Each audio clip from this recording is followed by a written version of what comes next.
ఓం నమః శివాయ. నిత్యాయ త్రిగుణాత్మనే పురజితే కాత్యాయనీ శ్రేయసే సత్యాయాది కుటుంబినే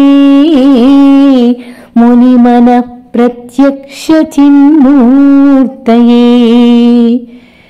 మాయా సృష్ట జగత్రయాయ సకలాంనాయాంత సంచారిణే సాయం తాండవ సంభ్రమాయ జటినే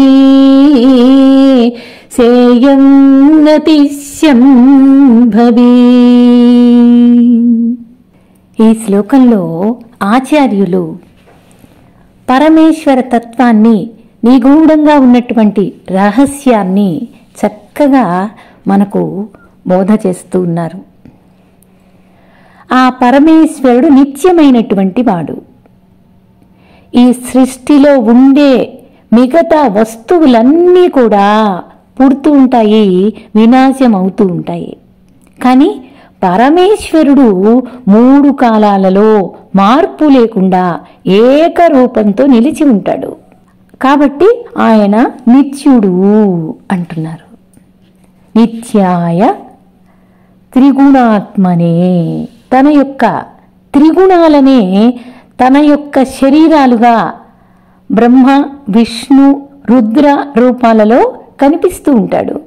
పురజితే, ఈ 3 పురాలని, ఈ 3 పురాలు అంటే మనకి పురాణాలు చెప్పినట్లుగా ఇనుము, వెండి, బంగారము అనే 3 పురాలను ఈయన గెలిచినటువంటి వాడు, అంటే తన వశంలో ఉంచుకున్నటువంటి వాడు ఆయన. అలాగే స్థూల సూక్ష్మ కారణ శరీరాలను జయించినటువంటి వాడు ఆ పరమేశ్వరుడు. కాత్యాయని శ్రేయసే, కాత్యాయని అనే పేరుతో ఉన్న అమ్మవారికి శ్రేయ రూపంలో ఉండి అతి ప్రియమైనటువంటి వాడు. ఇంకా సత్యాయాది కుటుంబినే, మిగతా సృష్టిలో ఉండేటటువంటి మాయామయమైన వస్తువుల కంటే భిన్నంగా సత్యస్వరూపంగా ఉండేటటువంటి వాడు. యాది కుటుంబినే, భక్తుల మీద అనుగ్రహ బుద్ధితో కుటుంబినే సంసారి రూపంలో కనిపిస్తూ ఉంటాడు. అంటే భార్య, భర్త, పిల్లలు అనే రూపాల్లోనే ఆయన దర్శనమిస్తూ ఉంటాడు, కనిపిస్తూ ఉంటాడు.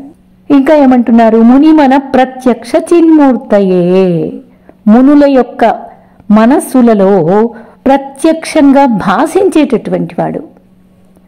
ఎందుకంటే వాళ్ళు ధ్యానము అనేటటువంటి జ్ఞానంతో కూడినటువంటి ధ్యానాన్ని చక్కగా అనుభవించిన మనస్సులు.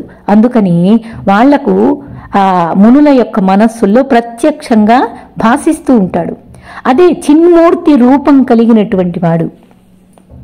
ఇంకా ఏమంటున్నారు? మాయా సృష్ట జగత్రయాయ, తన మాయతోటే అంటే తన శక్తితో ఈ 3 లోకాలను సృష్టి సంకల్ప మాత్రంతోనే, ఈ 3 లోకాలను సృష్టి ఆయన సంకల్ప మాత్రంతోనే సృష్టి చేస్తాడు.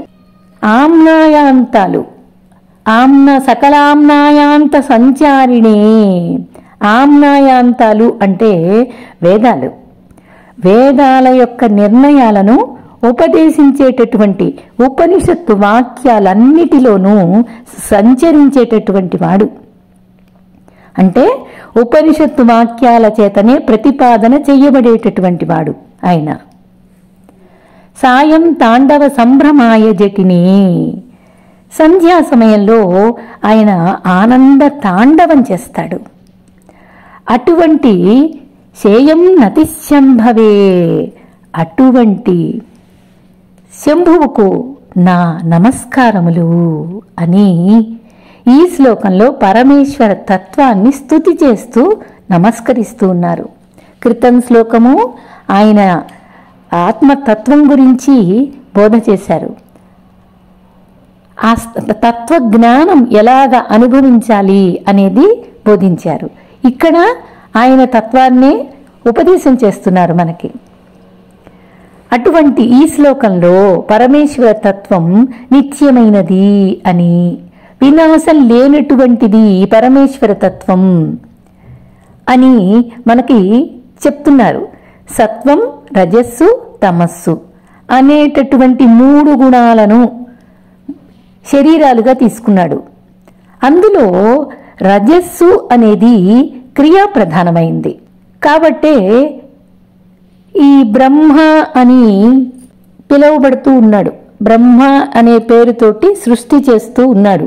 ఆ పరమేశ్వరుడే ఇలాగా బ్రహ్మ అనే పేరుతో పిలువబడుతూ ఉన్నాడు. ఈ సృష్టి పాలన కోసం ఈ సత్వం అనేటటువంటి గుణాన్ని ప్రధానంగా తీసుకొని విష్ణువు అనే పేరుతో ఆ పరమేశ్వరుడే ఈ జగత్తును పరిపాలిస్తూ ఉన్నాడు. ఈ 2 గుణాలతోనూ సృష్టి, స్థితి అనే కార్యాలు నడుస్తూ ఉన్నాయి. వీటి పాలన పూర్తి అయిపోయింది అంటే ఆ తరువాత లయానికి చిహ్నంగా ఉండేటటువంటి తమోగుణాన్ని శరీరంగా తీసుకొని రుద్రుడు అనే పేరుతో ఈ సంసారాన్ని లేదా ఈ సృష్టిని ప్రళయం చేసేసుకుంటాడు. అంటే తనలోనే లీనం చేసుకుంటాడు. ఇలా లీనం చేసుకోవటం ద్వారా 3 గుణాలను శరీరాలుగా ఆయన ఒప్పుకుంటున్నాడు.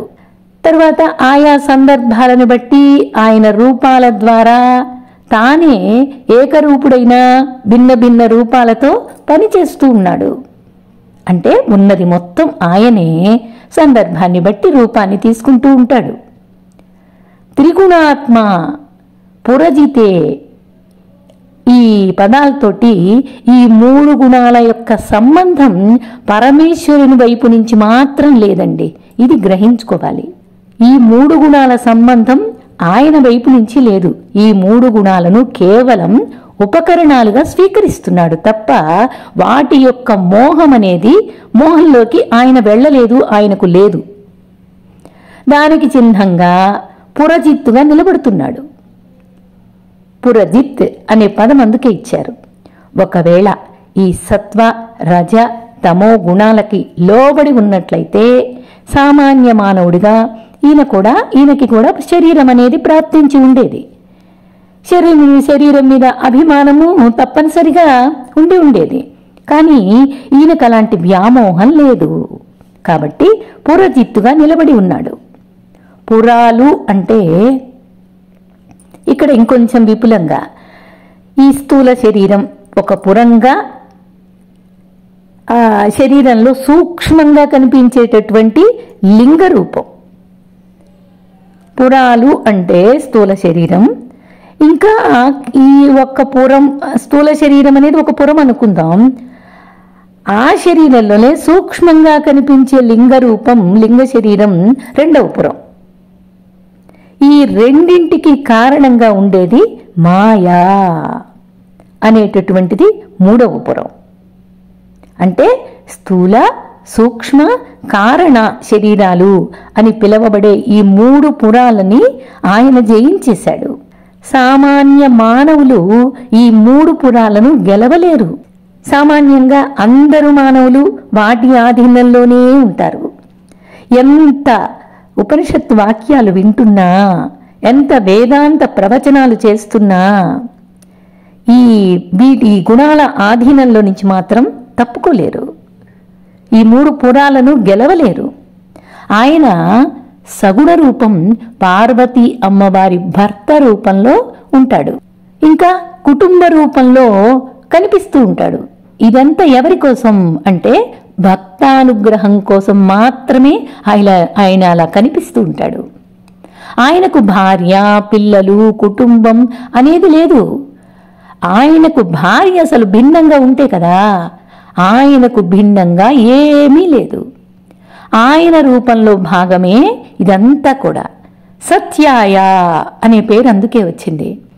ఆయనకు ఏ రకమైన మాయా దోషము అంటదు. ఎందుకని? ఆయన సత్యస్వరూపుడు.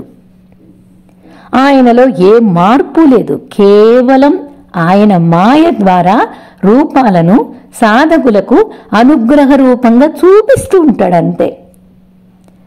ఆయన తత్వం అర్థం కావాలి అంటే మహామునులైనా సరే బాగా శ్రవణం చెయ్యాలి.